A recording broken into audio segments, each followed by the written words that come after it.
من جاهد فإنما يجاهد لنفسه إن الله لغني عن العالمين.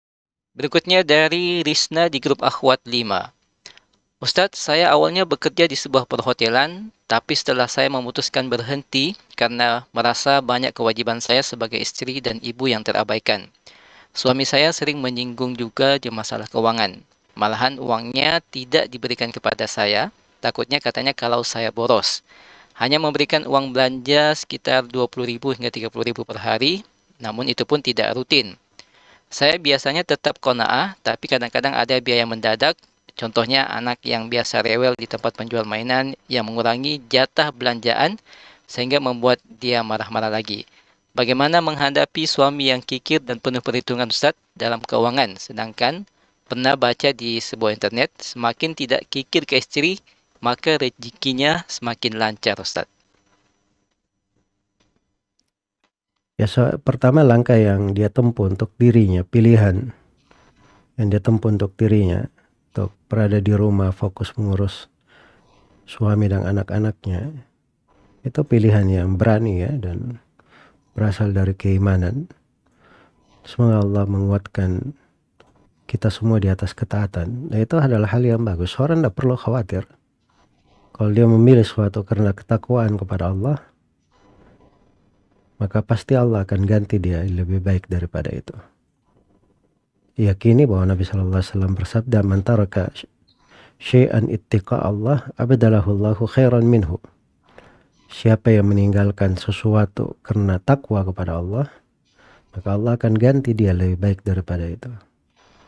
Itu hadits Abdullah bin Amr bin As diriwayat Imam Ahmad.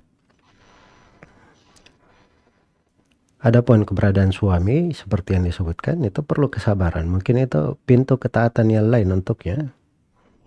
Dia diberi oleh Allah kemuliaan untuk bisa bersabar, qanaah, dan memupuk dari ketaatan-ketaatan yang lain di dalam hatinya. Masalah dunia itu enggak besar. Masalah sepele dunia itu. Yang sulit itu adalah seorang di segala kondisi dia istiqamah dan membuka pintu ketaatan untuk dirinya. Dan hal-hal yang disebutkan tadi dari kekurangan itu perlu sabar saja. Insya Allah akan datang waktunya, Allah akan memberikan kemudahan.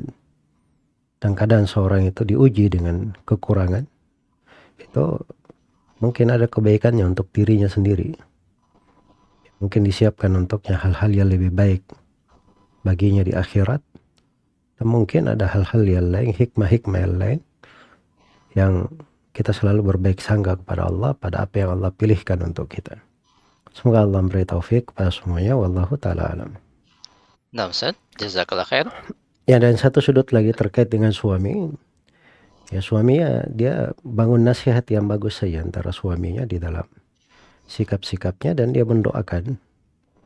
Ya, karena suami di dalam hal itu dia tidak keliru ya, kalau memberikan uang misalnya keperluan nafkah yang pokok itu yang dia kurang, itu suami keliru di situ. Tapi kalau kadar yang sifatnya kebutuhan tambahan, ya kebutuhan sekunder atau tersier misalnya, bukan kebutuhan primer, maka itu memang dari kebaikan dari suami saja.